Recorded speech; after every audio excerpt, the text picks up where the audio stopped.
가자고. 자, 이번에 볼 작품은 두 번째 작품. 아까 이어서 떡이라고 하는 작품이죠. 아마 읽어보셔서 아시겠지만 되게 슬픈 얘기야, 그지? 뭐 누군가는 국현쌤은 그런 얘기를 하시던데 말이 안 된다 이거는. 주인공부터가 글러먹었다 그런 얘기를 하시던데 뭐 사람마다 작품을 읽는 관점은 다르니까요. 선생님 개인적으로 너무 뭔가 안타까운 이야기라고 표현해야 될까? 선생님 그런 느낌이 들었어요. 눈물이 많은 선생님의 특성상 그럴 수도 있는데요. 자, 어쨌든 이 작품도 우리 전체적인 어떤 의의 좀 살펴보고요. 그리고 전체 줄거리와 중심 인물 관계도 한번 그려보고요. 우리가 보는 장면에서는 어떤 일이 벌어지고 있는지 그런 일들을 체크해보도록 하겠습니다. 자, 전체 줄거리를 보려면 당연히 또 보조자료가 필요해지죠. 자, 보조자료 떡의 떡의 두 번째 페이지를 열어주세요. 보조자료에 떡 두 번째요. 두 번째 페이지. 그렇죠? 자, 가보시면 왼쪽 두 번째 챕터에 전체 줄거리 얘기가 담겨 있을 겁니다. 자, 우리가 지금부터 보는 이 작품은 여러분들 아마 김일정 하면 봄봄 뭐 이런 작품들 그렇지? 많이 익숙하게 알고 있을 텐데 굉장히 뭐랄까 하층민의 어떤 비참한 삶을 현실적으로 사실적으로 그려낸 작품이다라고 하는 어떤 의의가 있고요. 스토리가 이렇게 흘러간다는 걸 한번 보셨으면 좋겠습니다. 일단은 인물 구조도 먼저 그려놓을게. 이 작품의 핵심 인물은 누가 뭐래도 오기예요.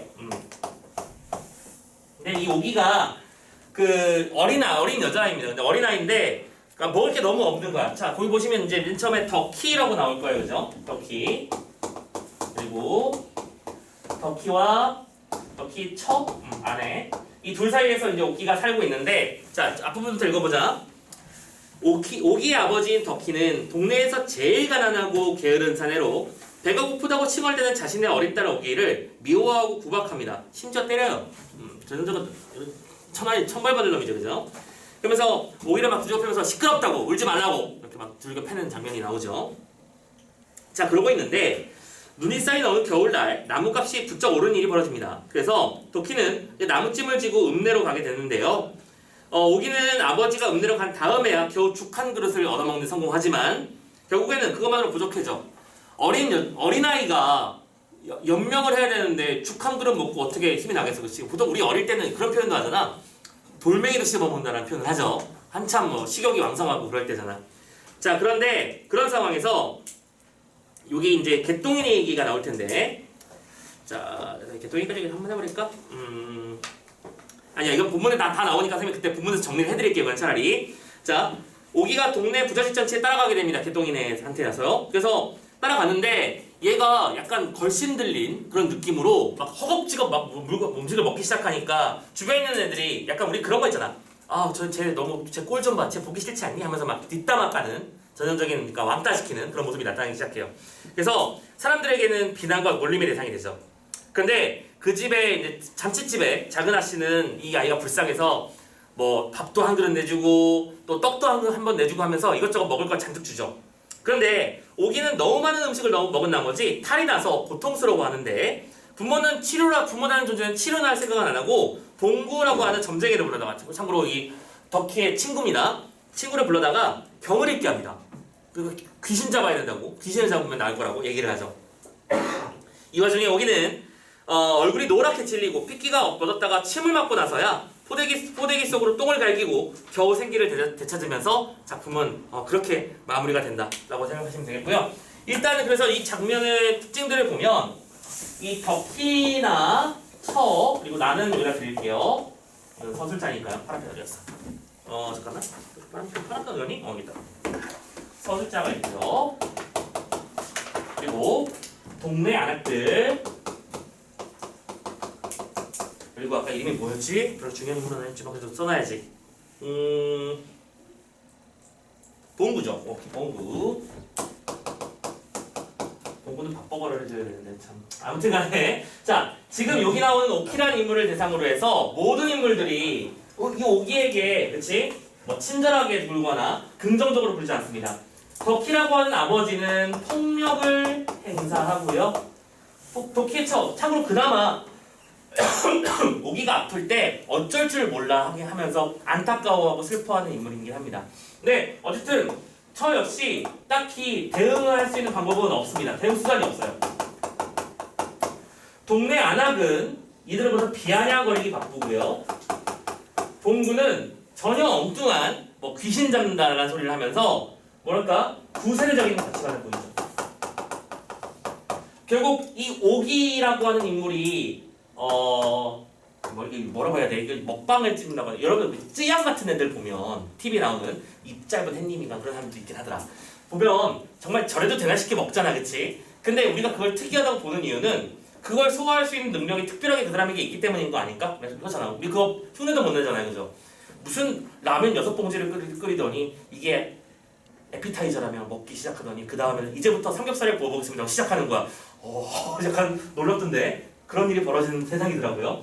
아무튼 오기는 그런 사람이 아닌데도 불구하고 뭐랄까 그 먹을 것에 대한 집착을 보이는데 그 집착이 말 그대로 뭘 상징하는 거야? 이 하층민의 잔혹한 삶을 상징하는 것이다라고 보면서 나라는 서술자가 그에 대한 뭐를 보여주는 연민을 보여주는 형태의 작품 이렇게 전체적인 구조를 밟으면 돼요. 오케이? 자 일단 그러면 읽으면서 전체적인 구조들을 한번 살펴보면서 가보도록 합시다. 자 가볼게요. 자 본문 봅시다. 여보게 이게 올해는 어떻게 지내려나? 올해는 자네 꼭 굶어 죽겠네 라고 말하면 친구의 대답은 이거 왜 이래 내가 누구라고 라떼는 말이야 하면서 쫙 이런저런 얘기를 그치 하기 시작합니다. 지금 내가 있고요. 내가 덕희에게 너 그래가지고 제대로 살 수 있겠어 이러다 큰일 나는 거 아니야? 라고 하면서 걱정을 하니까 덕희는 과거의 자신의 삶을 얘기하죠. 자 참고로 그 얘기에서 무슨 얘기 나옵니까? 소장농이었던 덕희는 지금은 몰락한 하층민이 되었다는 정보가 나오죠. 바로 이게 일제강점기의 농촌 현실입니다. 지배구조가 바뀌었잖아. 이런 거잖아. 얘들아 소작이 뭐 하는 건데 그 집 주인이 땅이 너무 많으니까 내가 혼자 다 컨트롤할 수 없거든. 그러면은 이 집 저 집에게 맡겨가지고 거기서 소작이 몇 퍼센트를 나한테 줘라. 대신 그 땅을 빌려줄게. 이런 식으로 하는 게 소작이라는 거잖아. 그치? 그런데 일제강점기 때 무슨 일이 벌어져? 그 동방 뭐였지? 그 이름이 뭐였죠? 무슨 무역 잠깐만 단어가 갑자기 생각이 안 나는데? 나 퇴근해야 되나봐. 슬슬 머리가 붓기 시작했어. 자 뭐였죠? 동일본제도 그거 아닌데 뭐였지? 뭐 그래서 이름이 있었는데 아무튼 자 일제강점기 때 일제들에 의해서 우리나라 토지 구조가 재편되고 그 재편에 따라서 자연스럽게 토지를 몰수를 당하는 경우가 많았죠. 오케이? 그러니까 몰수를 당하니까 예전에는 주인의 땅이었던 것을 소장인이 일구는 것이었으면 일제가 들어와서 그 주인을 내쫓고 자기 땅으로 바꿔버려요. 그 다음에 중간에 마름이라는 애를 집어넣죠.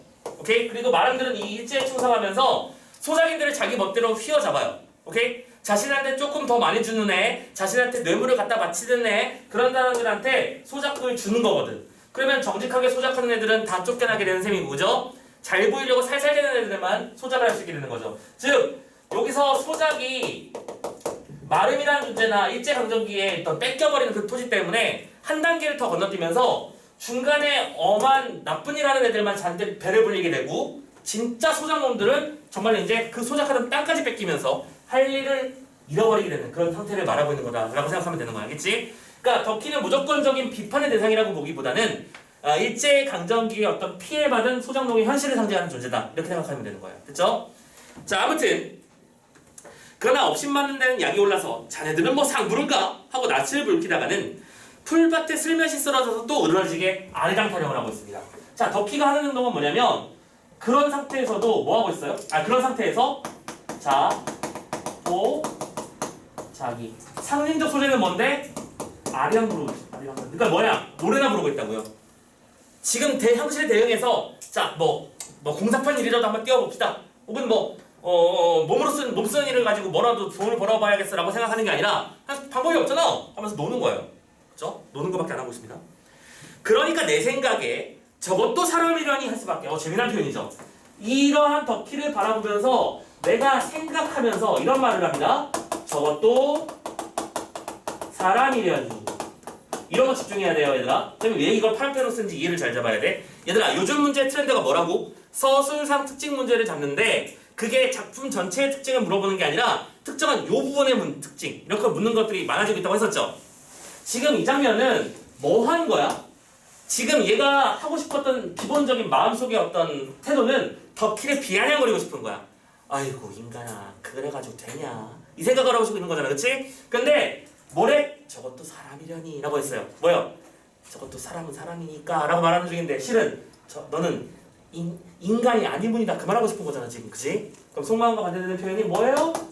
단어잖아, 그치? 단어적 표현을 통해서 대상을 비판하고 있는 거다. 됐죠? 잡아주시고요. 아니 사실 집에서 지내는 걸 본다면 당초에 무슨 재미로 사는지 영문을 모른다. 그 집도 제 것도 아니고 개똥이네 집이에요. 덕희는 심지어 집도 잃어버린 겁니다. 집도 없어요. 소작할 땅도 당연히 없고요. 대신에 이 개똥이네 내 집에 얹혀 살게 된 과거 과정들을 보여주고 있습니다. 가볼게.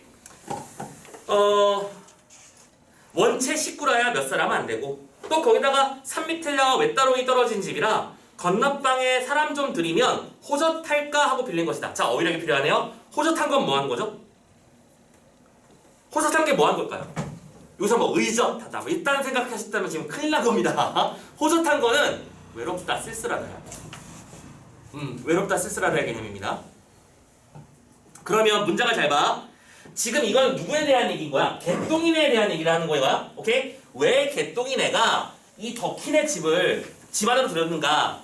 개똥이네 집이 워낙 산 밑에 있고 외떨어이 떨어진 집이라서 사람이 좀 왔다 갔다 거리면 덜 외롭고 쓸쓸할까봐 그래서 드린 거라고 설명하는 거야. 됐지?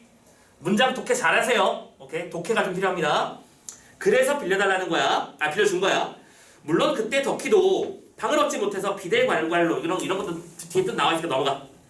뻔질나게 드나들던 판이었지만 보수는 별맛 없고 농사 때 바쁜 일이나 있으면 좀 거들어달라는 요구뿐이었다. 그쵸? 굉장히 파격적 제안이죠, 그죠? 돈도 안 받을게. 그냥 바쁜 일 있으면 조금씩 도와주면 그 정도면 나는 오케이. 그래서 덕희도 얼씨구나 하고 좋았습니다. 그런데 허나 사람은 방만 있으면 사는 게 아니잖아. 의식주 중에서 주만 있다고 해결되는 게 아니잖아. 의와 식이 해결될 거 아니야. 해결돼야 될 거 아니야. 이 집 건너방은 유달리 납작하고 비스듬히 쓸린 헌벽에다가 우중충하기는 일상의 굴속 같은데요. 그쵸? 완전히 굴속이랍니다. 굴속 같은 건넌방에 살고 있는 거야. 배경 조건이죠. 잘 보세요. 근데 이 녀석 이 집을 겨울 같은 때 좀 들여다보면 썩 가관이다. 볼만하다. 또 반원적이지, 그치? 훌륭한데? 라고 말하고 있는 거 아니야. 안 훌륭해. 윗목에는 오기가 누더기를 들쓰고 앉아서 배고프다고 킹킹거리고 있고요. 아랫목에는 화같이 뻗친 아내가 난 몰라 하는 듯이 벽을 향해서 쪼그리고 누워선 꼼짝도 안 하고 있고요. 놈은 아내와 딸 사이에 한 자리를 잡고서는 천장으로만 눈만 멀뚱멀뚱 굴리면서 들여다보는 얼굴이 다 무색할 만치 꼴이 말들이 아닌 거야. 참고로 나는 그런 덕희네를 방문해서 한 소리 하고 있는 거지 지금, 그지? 아마 먹는 날보다 이렇게 지내는 날이 하루쯤 더 하는지 모른다. 너무나 안타까운 삶의 모습이죠, 그렇죠? 자, 아무튼 이러한 삶의 모습이 있다는 걸 확인했습니다. 그런데 이제 중요한 부분 볼게요. 이렇게 배고픔에 시달리던 오기는 지주인 도사댁 생일잔치에 가는 개똥 어머니의 길을 따라갑니다. 잔치집에 모여든 동네 계집들은 그런 오기를 박대하죠. 막 누더기 입고 와가지고 막 냄새나고 그럴 거 아니야 지금, 그지? 근데 이 도사댁의 작은 아씨가 웃으면서 오기에게 큰 대접과 국밥을 하나 말아줍니다. 자, 작은 아씨가 나왔네요. 작은 아씨도 뭐에 대해서? 오기에 대해서 좀 연민의 시선을 보여주는 인물입니다. 무슨 더러운 애가 왔어? 저리가! 이게 아니라 아니 배가 많이 고팠나 보네. 저기 국밥 하나 말아줄게. 일로 와봐. 그래서 튀겨준 거야. 그런데 작은 아씨는 오기가 순식간에 그릇을 비우는 것을 보고는 이번에는 떡들을 차례대로 내어주기 시작합니다. 너 이것도 먹어볼래? 그런데 만약 이 떡의 순서가 떡을 나오는 순서지 주악이 먼저 나오고서 주악은 참고로 그러니까 뭐 어떤 느낌이냐면 전 같은 거 동그랑땡 전 같은 걸 생각해보자. 오케이? 만약에 전이 먼저 나오고 백설기 팥떡이 나왔으면 오기는 주악만으로 만족했을지 모른다. 그렇죠? 당연히 얘들아 기름에 튀기면 다 맛있어. 그래서 기름에 튀기면 신발도 튀겨 먹을 수 있을 것 같은 느낌이 들죠? 그러니까 그 원래대로라면 그렇게 먹었을 텐데 그러면서 당연히 얘는 백설기나 팥떡은 안 먹었을 거야. 아니 너는 보지도 못하고 어떻게 그렇게 남의 일을 잘하느냐? 그러면 별표 쳐야지. 지금 이 장면 이런 말을 해. 너는 보지도 않고 어떻게 아느냐? 라고 묻는다면 이런 표현을 썼어요. 자, 지금 이거 서술상 특징이 굉장히 독특한 부분이죠. 그쵸? 지금 마치 여기서 너라고 하는 존재를 부르려면 누가 부를 수 있는 거야? 독자가 부르는 거지. 오케이? 독자가 서술자한테 말 거는 거야. 야, 그걸 네가 그 장면을 본 것도 아니잖아. 그걸 네가 어떻게 알아라고 하면서 서술자랑 독자가 대화하는 독특한 장면이 벌어지고 있습니다. 되셨죠? 근데 이런 장면을 우리는 뭐라고 하냐면 이 판소리 사설체의 특징이 드러난다 라고 부릅니다. 그러니까 전통 문학 양식을 차용하는 적이 보인다는 거야. 전통의 차용이죠. 판소리를 보면 신청이나 춘향 이런 노래를 하다가 창하는 사람이 아이고 우리 춘향이 불쌍해서 어쩌나 여러분들 어떻게 하면 좋나요? 막 이런 식으로 이제 얘기를 이제 관객들이랑 소통하는 장면들이 생기잖아. 지금 그 장면이 여기에도 녹아 들어가 있는 거야. 그럼 이거는 굉장히 중요한 서술상 특징 장면인 거지, 그치? 자, 앞에서 저것도 사람이려니 하는 이 서술자의 나의 생각이 반어적으로 들어가는 것도 중요하겠지만 이 장면이 중요하다면 더 중요할 것 같아요, 그쵸? 판소리 사설체의 어투와 표현이 등장하고 있다. 체크 좀 잘해주시자고요. 자, 아무튼 넌 그거 어떻게 알아? 라고 하면서 서술자에 대한 질문을 던지죠. 그랬더니 그러면 그 장면을 목도한 건 뭐 하는 거죠? 그 장면을 실제로 봤던 개똥어머니에게 설명을 좀 받기로 하자. 갑자기 이야기가 산으로 올라가기 시작하죠. 지금 이 장면을 얘기하면서 그러니까 뭐 지금 우리가 보는 장면은 오기의 폭식 장면이야. 그래서 오기의 폭식 장면을 나라는 서술자가 직접 관찰하지 못했지. 그래서 누구를 빌려온데 개똥이 엄마였나? 그치? 개똥어머니 니라고 하는 뭐야? 등장 인물의 서술을 통해서 전달받는 모습이 보인다. 됐죠? 풀어쓰자면 이런 식일 거야. 그리고 이거를 자연스럽게 예쁜 문장으로 잘 정리를 해서 뭐 목격자에 의한 증언의 방식으로 장면을 서술하고 있다. 그치? 이런 식으로 다른 말로 바꿀 수 있을 것 같아요. 맥락 잘 잡아도 지금 작품 선생님이 중요하다고 말씀드리고 있는데 이 작품에서 핵심 축 중에 하나라고 선생님이 개인적으로 생각해요. 독특한 문체, 그치? 독특한 서술 방식 잘 체크해 놓자. 한번 하자라고 하면 참 고년 되우는 먹습디다 하면서 뭐예요? 이제 인형이 등장하기 시작하는 거죠, 그죠? 되우는 매우 엄청나게 끝내주게 짱짱맨 잘 먹어요. 아니 그 밥 한 그릇을 다 먹고 그래 또 떡을 먹어요.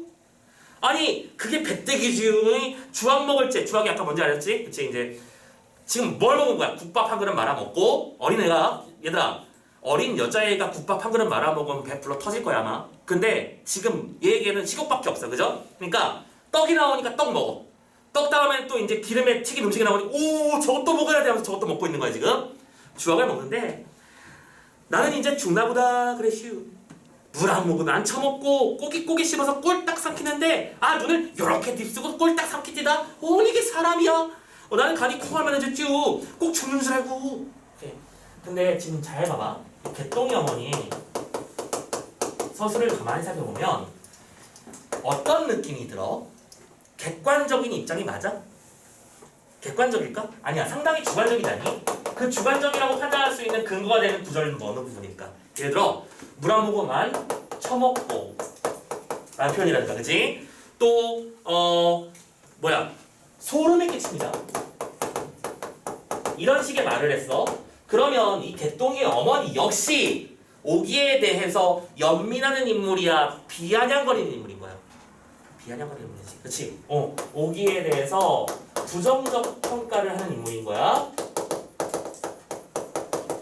그치? 이런 것 좀 내부에 담겨있는 의미들 맥락도 좀 봤으면 좋겠어. 지금 개똥이 엄마도 꼴 상정 그게 아니야 이런 느낌으로 보고 있는 거죠. 아무튼 어이구 저러다가 죽겠지 싶을 정도로 막 퍼붓고 있는 거죠. 무서웠대요. 그래서 아니 이걸 가만히 듣다가 그럼 왜 말리지 못했느냐고 탄하니까 잠깐만 되게 웃기죠 또 이거 이 장면도. 아니 그걸 가만히 냅뒀어요 라고 말한 건 좀 또 누가 말한 거야? 서술자가 말하는 거야. 이번에는 서술자가 개똥이 어머니에게 아니 그걸 가만히 냅뒀어요? 라고 말하고 있죠. 오케이? 지금 등장인물과 서술자와 독자의 거리가 완전히 뭉개져 있는 상태입니다. 그쵸? 다시 한번 인물 그리고 서술자 이 독자의 사이가 경계가 허물어져 있어요. 마구 왔다 갔다 거리고 있습니다. 그죠? 막 독자가 질문하는 걸 상정해서 서술자가 대답하기도 하고 서술자가 대놓고 인물이랑 대화를 하고 있고요. 그죠? 이들 간의 대화가 만들어지고 있다. 이런 거 재미난 점이야. 우리가 일반적으로 소설에서 많이 보는 장면이 아니라고. 됐죠? 체크 잘해놔. 자, 그걸 왜 냅뒀어요? 라고 탄하니까 아니 지가 일부러 먹이기도 할 텐데 그렇게는 못하나마 배고파서 먹는 걸 무슨 혐의로 못 먹게 하겠느냐고 성을 발끈 냅니다. 오케이? 누가 성을 냈다고요? 누가 성을 낸 거야? 나가 개똥무한테 화를 내니까 자 이쪽에서 화를 내니까 이쪽에서 반대로 똑같이 화를 내더라 이거지. 그런데 내 판단에라는 말이 그 다음에 나올 거야. 내가 봤을 때 요건 빨간 거짓말이야.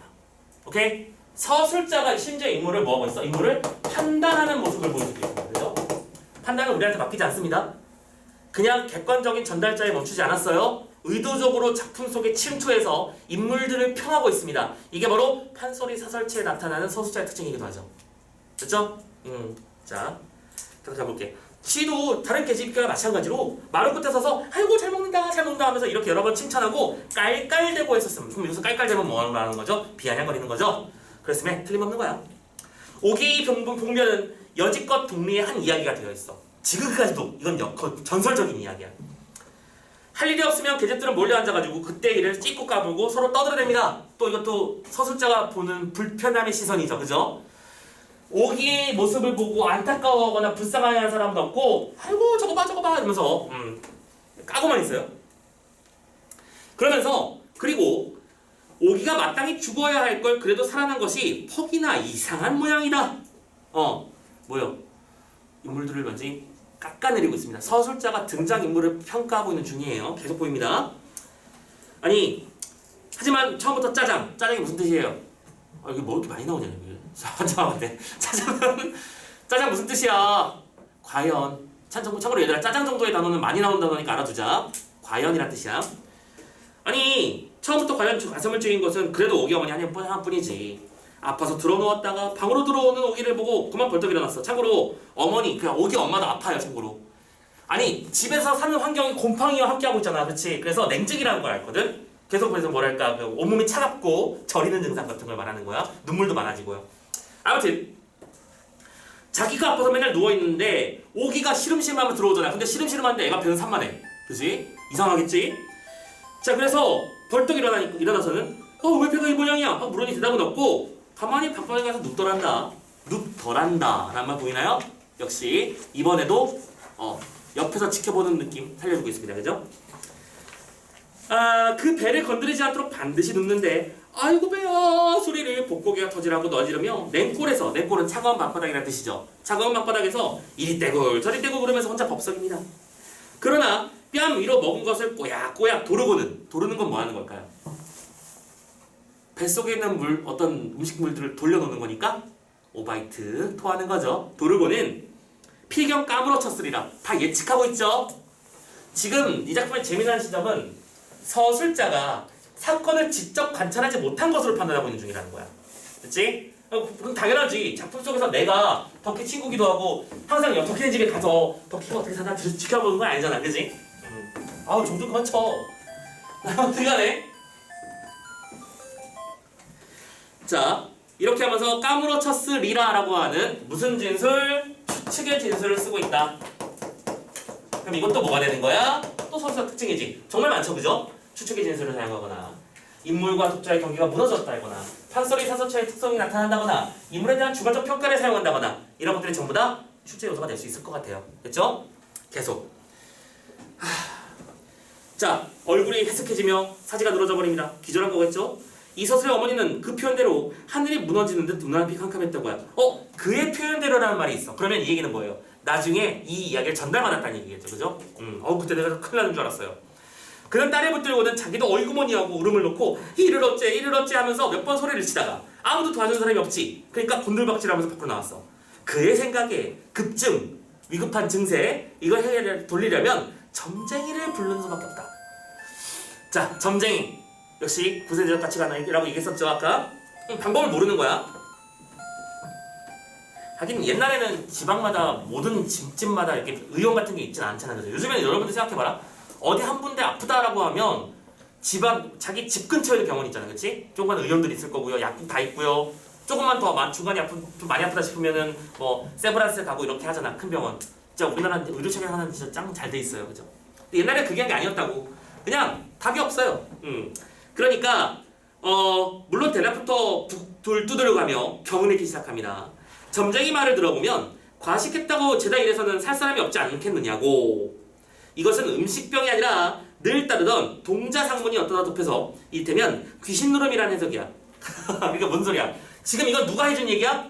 봉구가 한 말이야, 그렇지? 봉구가 와서 하는 말이 아니 사람이 밥 좀 많이 먹었다고 이런 식으로 죽어나갈 지경이면 그 말이 안 되지 않느냐? 이거 귀신 장난이다 라고 설명하는 거죠. 자, 그러면 왜냐 그러면 오기는 문 앞 언덕을 내리다가 그만 눈 위로 낙상 뭔지 알죠? 낙상 떨어져서 다치는 걸 낙상이라고 하죠. 낙상사고 해서 한참을 꼼짝하고 그대로 누웠었다. 그만치 몸의 자유를 잃었어. 몸의 균형을 유지하지 못할 정도로 제정신이 아닌 정도야. 다시 일어나서 문을 몇 번 털고는 걸어보았어. 다리는 천근인지 만근인지 한 번 디디면 다시 떼기가 쉽지 않아. 눈꺼풀은 빽빽거 뻑뻑거리고 게다가 손 아프면 자꾸 터지고 어깨를 치우려면 씩씩거리면서 눈속을 이렇게 조심조심히 들어간다. 야, 이 느낌 알겠어? 무슨 느낌인지? 선생님 예전에 한번 느껴본 적이 있어. 예전에 술이 취해가지고 안주를 미친듯이 집어먹었거든? 그러니까 오버히트가 딱 여기까지 차이는 상태 있잖아. 조금만 누가 날 툭 치면 우르르 이런 상태에서 길을 걸으면 이렇게 걸어요. 하면서 걸어요. 지금 우리 여기가 딱 그러고 있는 상태겠죠, 그죠? 자, 그런데 여기도 또 재미난 일이 벌어졌어. 서울상 특징 한 6번째쯤 되는 것 같아. 지금 여기는 무슨 일이 벌어졌어? 완벽하게 오기의 감정으로 이입해 있지 않니? 그치? 오기의 행동과 감정에 완전 이입돼 있는 상태입니다. 그죠? 그러면 이런 것도 잘 체크해야 되는 서술상 특징 장면입니다. 그쵸? 서술자가 이 작품 속에서는 완전히 자유로운 존재인 거, 완전 자유로운 영혼이에요. 그죠? 특정하게 일정한 시선을 유지하고 있는 게 아니라 인물 속으로 들어갔다가 밖에 나와서 비아냥거렸다가 독자랑 대망했다가 이런 일이 벌어지고 있다. 됐냐? 체크 잘해나? 아무튼 하면서 막 갑니다. 아니 정말은 배가 터지는 그 염려보다는 우선 배가 아파서 삐끗도 못하는 형편. 과연 오기는 동네 계집대들 말만 따나 헐없이 애밴 사람의 그것도 만삭된 이의 괴로운 배 그것이었습니다. 참고로 근데 이 말은 그 동네 계집애들이 오기를 보면서 깔깔거리며 웃은 어떤 비판의 내용이잖아. 그렇지? 좋은 표현은 아니죠. 개웃기를 내려옵니다. 우물이 눈에 띄죠. 애는 갑자기 조가를 느낍니다. 그러니까 목마름을 느끼죠. 엎드려서 바가지로 한 번을 꾹꾹 살펴봅니다. 근데 이와 목구멍이 잠깐 저렸을 뿐 뭐예요? 지금 이와 목구멍까지 딱 여기까지만 들어가는 거야. 지금 여기까지 뭐가 다 차 있는 거야? 음식이 차 있는 거지, 그렇지? 그러니까 바로 넘어오는데 그뿐 아니라 그 뒤를 이어서 떡이 꾸역꾸역 쏟아지기 시작합니다. 우락 하는데 계속 떡 나오는 거야 지금, 그렇지? 얼마나 먹었길래? 잘 씹지도 않고 얼기에 삼킨 떡이라 삭지 못한 그대로 덩어리 그냥 퉁퉁 나옵니다. 우물 앞에 얼음 위에는 삽시간에 떡이 한 무더기. 과장법이죠? 오케이? 그래서 슬픈 장면입니다, 실은. 오기는 다시 눈 위에 기운 없이 쓰러졌고요. 아니 이러던 애가 어떻게 자기 집에 왔을까를 생각하면 여간 큰 노력이 아니오 참 장한 모험이라 말할 수 없다. 오기가 이러한 역경을 딛고 귀가를 성공한 것은 참 장한 일이다. 멋진 모습이다. 라고 말하는 거예요. 자, 이거 뭡니까? 이것도 비아냥이지. 이것도 단어지. 오기가 불쌍한 건 불쌍한 거지만 오기도 미련한 거 맞잖아요. 그죠? 그럼 미련한 오기의 모습을 비아냥거리고 있는 겁니다. 나약시요. 근데 여기서 나의 이 태도의 핵심은 이거야. 이 작품에서는 모든 인물이 오기를 비난하고 있는데 나는 오기에 대해서 안타까운 마음도 동시에 가지고 있다는 거죠. 그런 사람과 달리요. 그래서 야, 훌륭한 모험하셨어! 라고 말하는 중이었습니다. 자, 이제 마무리 짓자. 내가 오기네 집을 찾아간 것은 이때 썩 지어서 좀 지나서였습니다. 해넘이 해가 넘어가는 때 바람은 차고 몹시 떨리죠. 그렇지만 오기에 대한 소문이 흉함으로 퍽 궁금했습니다. 아, 사건의 순서가 어떻게 되는지 정리가 되십니까? 그래서 내가 이 이야기 이네 집에 와서 덕이네한테 와서 너 그러다 큰일 나 라고 얘기하고 안에 쓱 들여다보니까 어머니 울고 있고 뭐지? 오기 누워있고 그런 모습을 보면서 이 얘기를 전달받은 거겠죠. 허둥거리며 방문을 펄떡 열어보니 어머니는 딸 머리맡에서 무릎팍에 눈을 비벼가며 여지껏 훌쩍거리고 앉았다. 냉병, 아까 이거 엄마의 병이라고 했었어. 오해하지 마세요. 이 병, 냉병은 오기 거 아닙니다. 냉병을 아주 가셨는지 노상 노랗게 고민하던 그 상이 지금은 불쾌하니 눈물이 흐른다. 이거 엄마 모습입니다.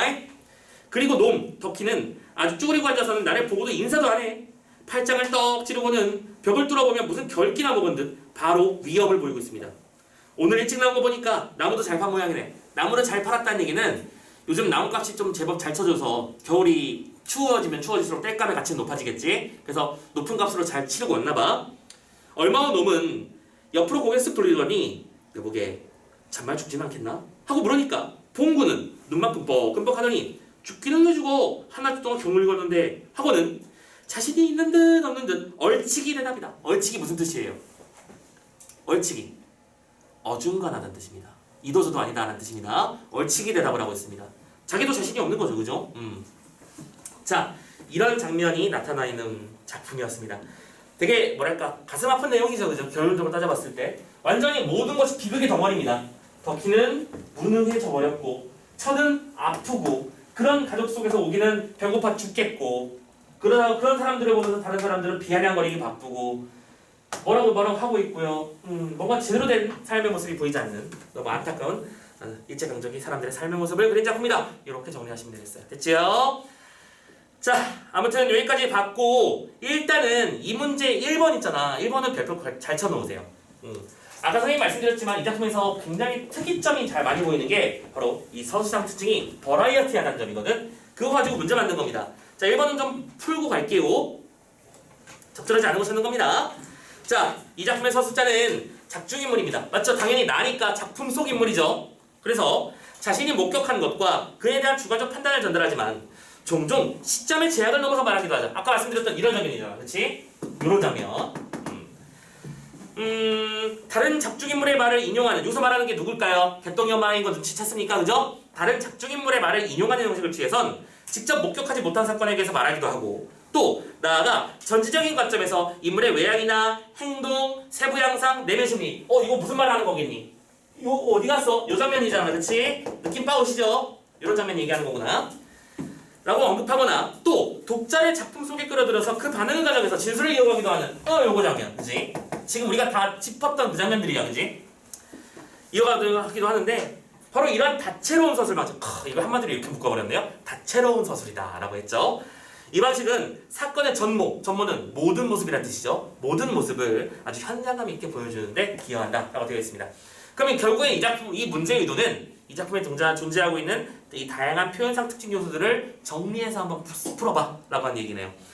자, 기억부터 왔다 갔다 하면서 좀 같이 읽어봅시다. 기억이 그 집안의 모습이었죠. 그쵸? 이 집안의 모습은 직접 관찰한 거 맞습니다. 그죠? 실제로 내가 가서 집이 왜 이 모양인가 하고 생각하고 있었죠. 근데 니은이 뭐였어요? 아까 얘기했던 너 그렇게 어떻게 하느냐 라고 하는 장면. 이게 바로 주변 인물의 말을 받아서 전달하는 그 장면 맞죠? 괜찮죠? 3번 작중인물의 말 인용했고 시약점의 제약 넘어선 거 맞죠? 4번 서술자가 인물의 감정까지 드러내고 있고 현장감을 느끼게 하고 있는 건 맞고요. 다 3명이 잡아드렸습니다. 자, 5번이 그럼 답인가 본데? 5번 보자. 서술자가 이 장면이었지, 그치? 그 어머니가 이런 거 있잖아. 우리가 정말로 니도 그 얘기 들어본 적 있냐? 우리가 뭔가 정말 많이 아픈 일이 벌어지면 또 다른 아픔을 만들어서 이겨낸다는 거.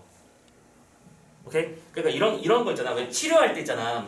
야전 같은 상황에서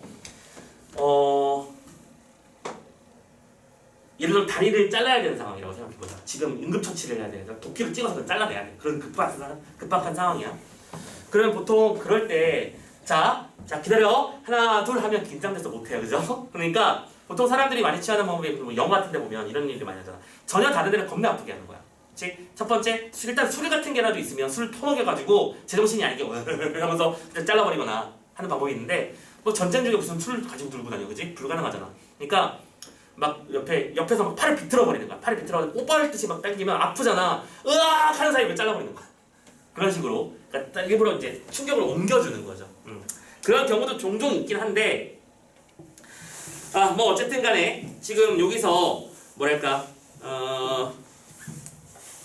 어머니가 원래 아팠던 이유가 있는데 자신의 딸의 어떤 급격한 병증 때문에 자기의 아픔을 뭐 해버린 거야? 잊어버린 거야 지금 이거. 이 모습은 그걸 말하는 거다 라고 생각하시면 좋겠고 자 그럼 5번 설명 다시 읽어볼게. 서술자가 전지적 관점에서 일단 틀렸잖아.